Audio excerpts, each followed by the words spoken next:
Logan Veer, welcome to the podcast. Tell us about your business in Kansas City.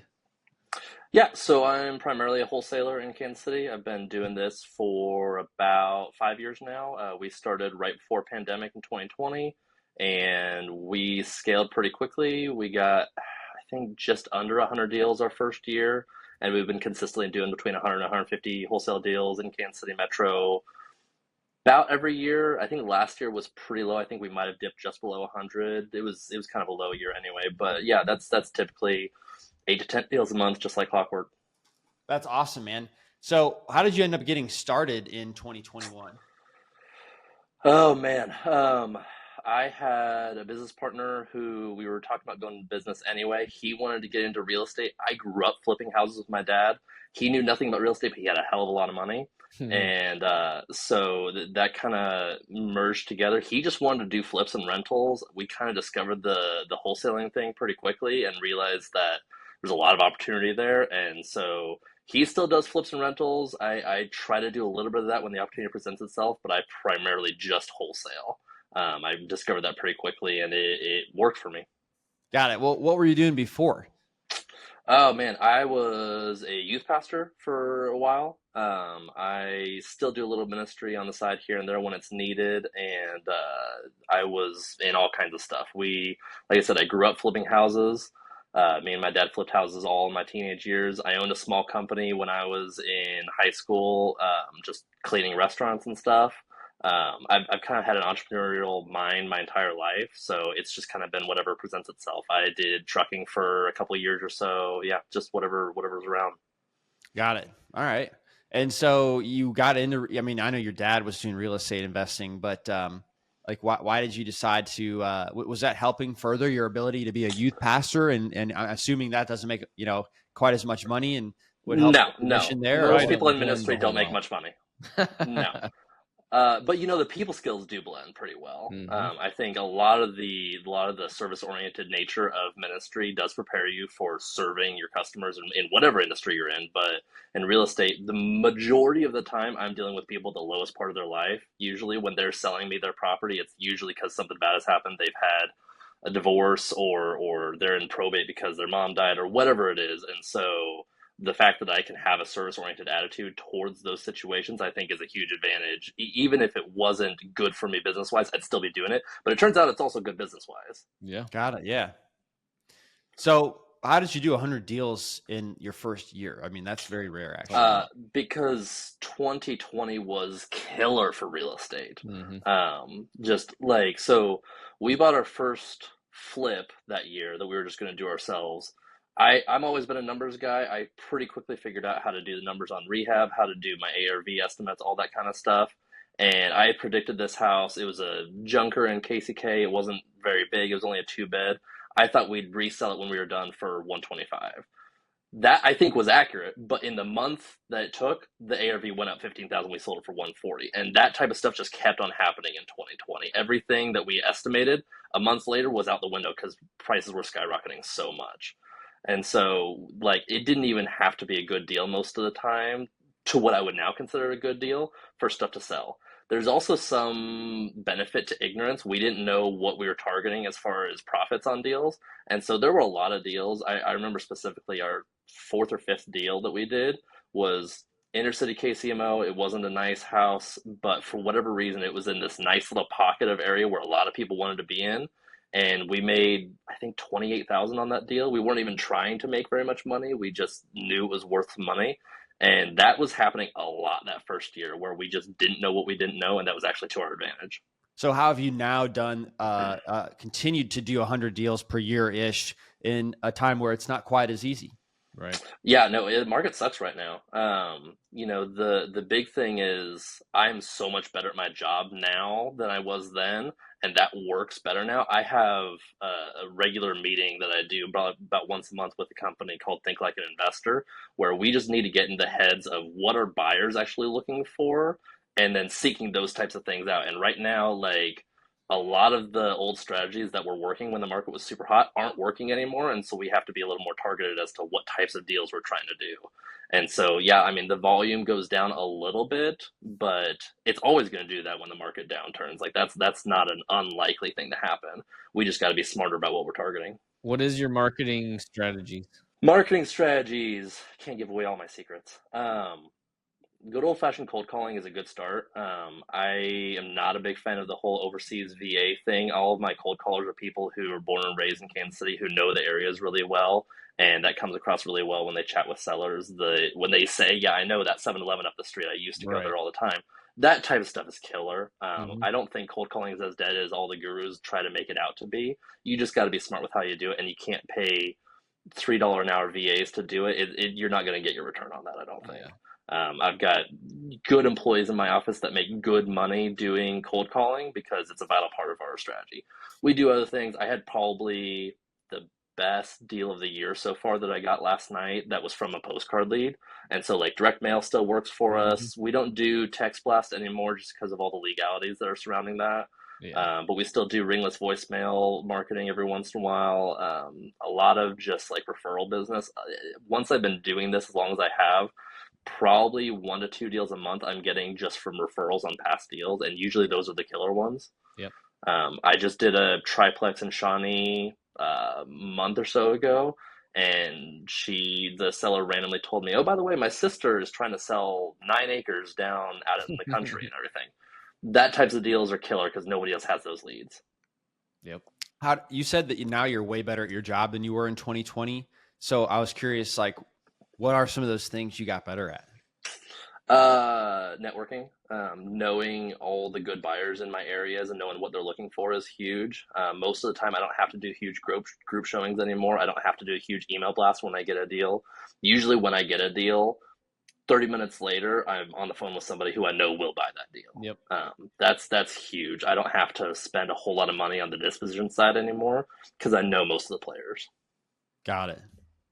Anything else? Networking is huge.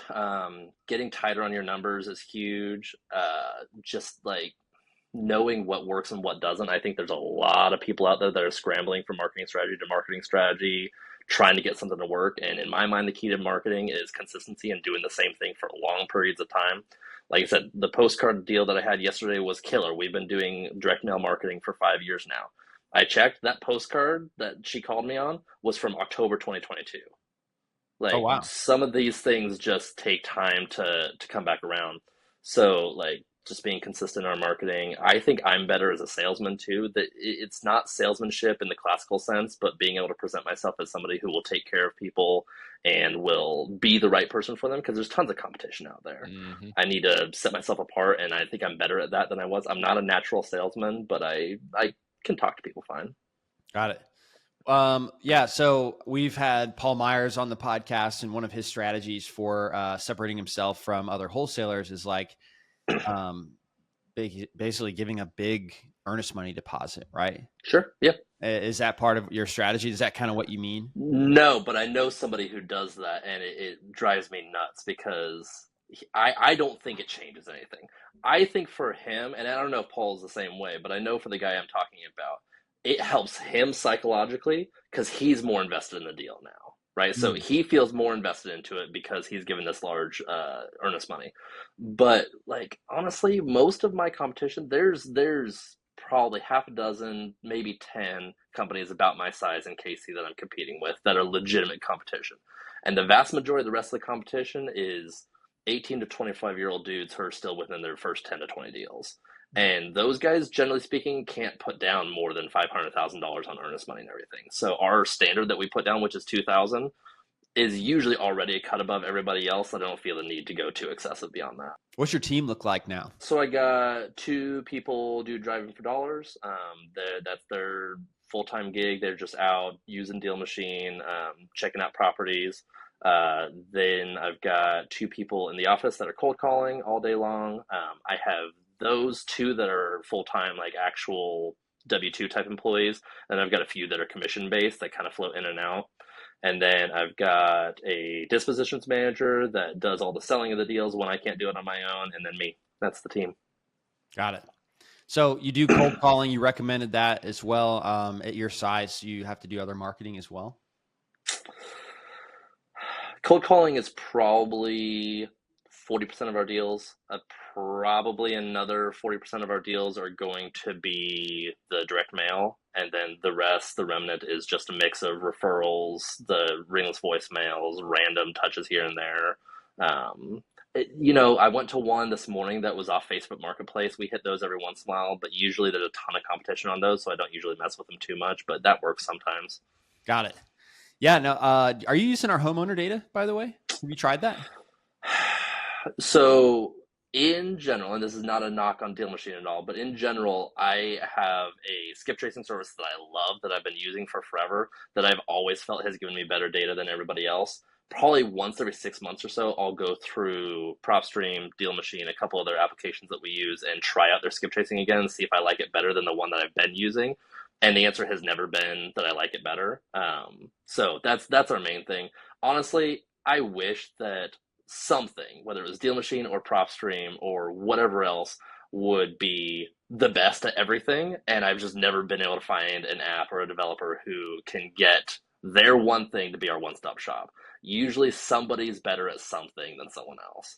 Yeah. I do know that DealMachine data has gotten a lot better since. I mean, I don't know when you guys started, but we started using DealMachine almost within our second month or so. It was pretty early on. So we've been with DealMachine for a while. We like you guys. Yeah. I would definitely challenge you to try it again. I mean, we've grown 70% in the last year and a half from it.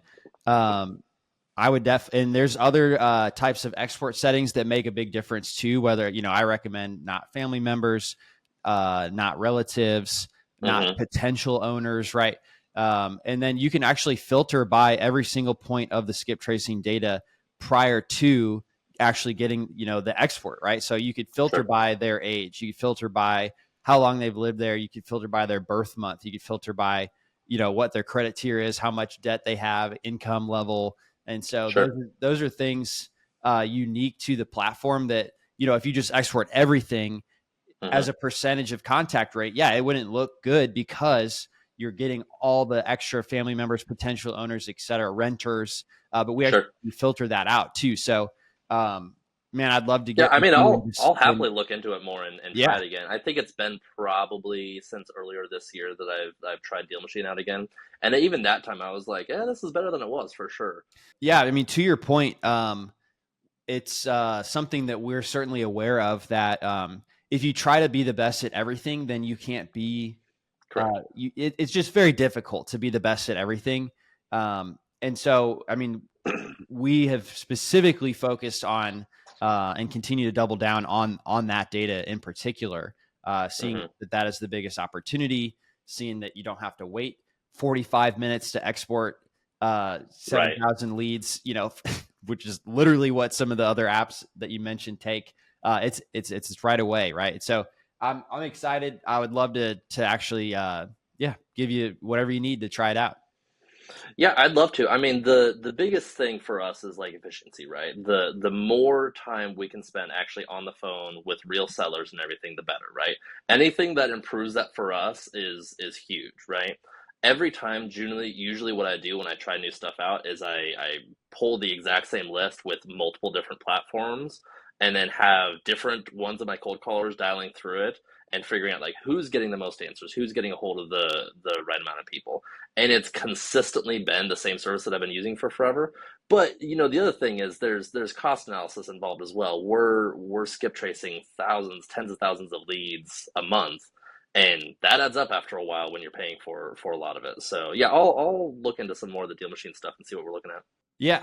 Well, I'm sure that at your scale, usually people who are doing, 60,000 homeowners or more, they're going to use a multi-line dialer. We don't have a multi-line dialer. We have a single line dialer, but it's actually great for people who are doing like 20,000 or less. So the good news is like I have the data on the contact rate because of the people using that dialer, which I love so much. I mean, it's 25% contact rate, which for cold calling is pretty insane. That's with the DNC scrub off, right? So that is calling the DNC, but as real estate investors, if we're making offers, I don't care. Yeah, that's fine. Right. Yeah. So And so I would say I mean that's another setting that makes a difference, but it's quite high. It's quite high for cold calling, cold outreach, people that have never talked to you before. That 25% answer and are the right person as well, which is half the battle. That's getting the right person on the phone. Well, I'll tell you what, I'll mess with it a little bit later today, and maybe I'll text you and see if you have any ideas on stuff that I can do, like as far as the filters go, that'll help improve that. But I mean, for real, if we're getting 25% contact rate, I would get another 3 deals a month easy. Excellent. Oh, I'm glad we could have this discussion. Yeah.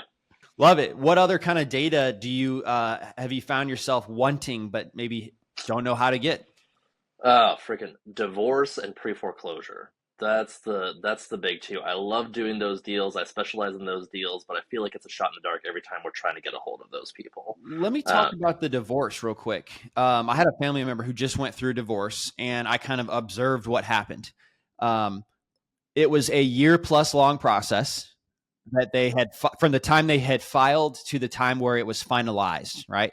And I think that's pretty standard. But once it was finalized, then the following month, then they did a quit claim deed to remove one of the parties from the house, right? And then that's standard. That one person got the house. So during that year process, it would have been bad faith to actually sell the house or any assets for that matter. Well, and right? they can't. I mean, the title company will catch that usually. Yeah. So kind of what I'm saying is, I know it's very popular to pull the divorce list, but I guess most of those people can't sell it till it's finalized. Once it's finalized, Correct. Then it shows up as like an intrafamily transfer. So that's, I think, the list that would be the one to go after. Yeah, interfamily transfers works really well for us because you don't just get divorces, you get probate deals, you get all kinds of good stuff from interfamily transfers. The big thing with divorce is not necessarily the when I get a hold of them. It's I just want to be in contact with them once they've clearly got the pain already, right? They've got the desire to sell the house before the things even finalize. I do a lot of divorce and probate deals, and the majority of them they're wanting to be done well before the court says you can't be done, right? And so being the person who's already been in there, has given them an offer, says I'm cool, I just need to wait for that quit claim to go through. That usually works out pretty well. I just need more of them. That's always what it is I just want more. Yep. No, I got you. Yeah, the niche lists are excellent, but there's a scale limitation, right? For somebody like yourself that's doing quite a large volume, that you end up needing to go beyond those lists in order to continue to do more deals. Correct. I'd say like probably 3 deals a month are going to be those hyper motivated ones, the probate deals, the pre-foreclosures, the divorces, stuff like that, death in the family, anything like that. The rest are just going to be, I don't know, landlords who are trying to get out of the business and people who inherited a vacant house a while ago that they can't take care of anymore. Those are warm deals, but they're not the screaming hot ones. And they're usually the ones that are tighter on margins too. Yes, understood. Are you the one closing deals anymore, or is it your acquisition team? Yeah, no, I take care of all acquisitions. I wouldn't give it up for the world. Because you like I'll it. do this. I love it. We used to do a personality test on everybody when we hired them, and there's a thing in there about like what excites you about work. Is it the process? Is it, there's 4 or 5 different options, but one of them is the chase, and that's what excites me. I love the chase. I love trying to go after it. I don't like having to compete with a bunch of other people while I'm chasing, but if I have to, that's fine. But the going out there and closing deals and everything, part of it is I love it, part of it is I wouldn't trust anybody else to do it.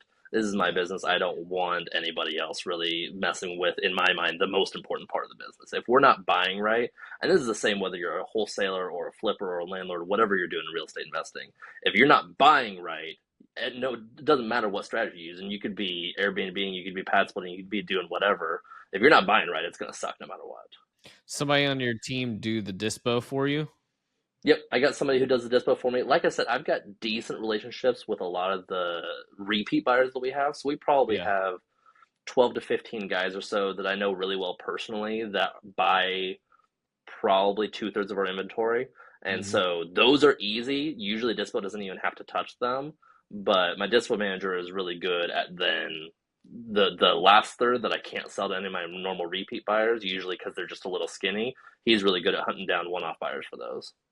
Where do you want to go from here, man? Since like you're rocking and rolling and got a good team around you. Build on my rental portfolio, retire in my 40s.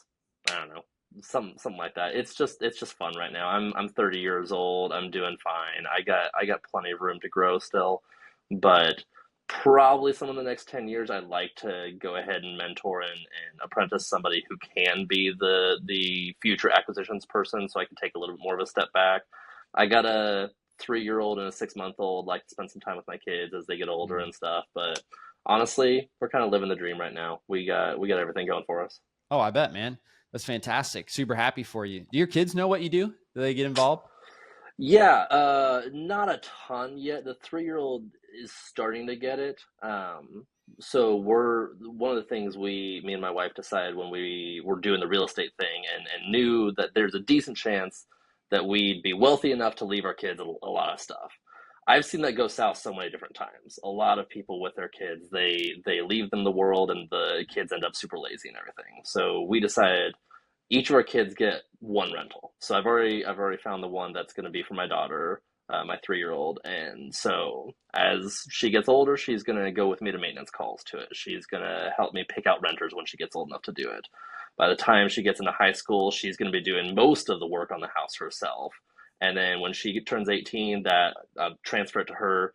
She can do whatever she wants with it. She can live in it if she wants to have her first house for free. She can continue to rent it out, have that passive income.